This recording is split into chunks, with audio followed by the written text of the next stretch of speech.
Oknum prajurit TNI Angkatan Darat mengamuk di dalam kantor Bank BUMN di Goa, Sulawesi Selatan. Pelaku yang membawa senjata laras panjang sempat melakukan penembakan di dalam bank tersebut.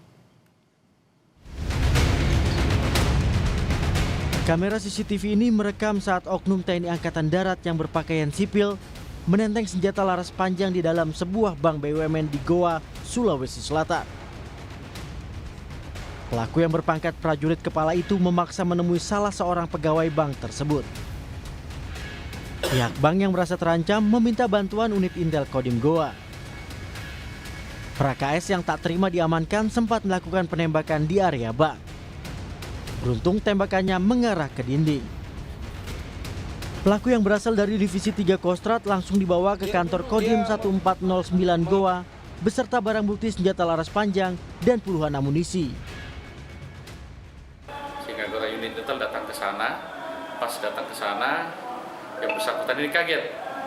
Kenapa ada orang Intel di sini? Sehingga langsung senjatanya diangkat menuju ke anggota kami, diarahkan ke anggota kami. Pada saat pas diarahkan larasnya ke badannya anggota kami, langsung ditangkis ke atas, terus terjadi letusan.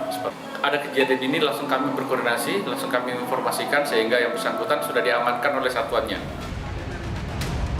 Belum ada keterangan dari pihak bank maupun TNI mengenai motif pelaku nekat membawa senjata laras panjang ke dalam kantor bank BUMN. Pemeriksaan lebih lanjut akan dilakukan oleh kesatuan asalnya. Aziz Amin, Kompas TV Goa, Sulawesi Selatan.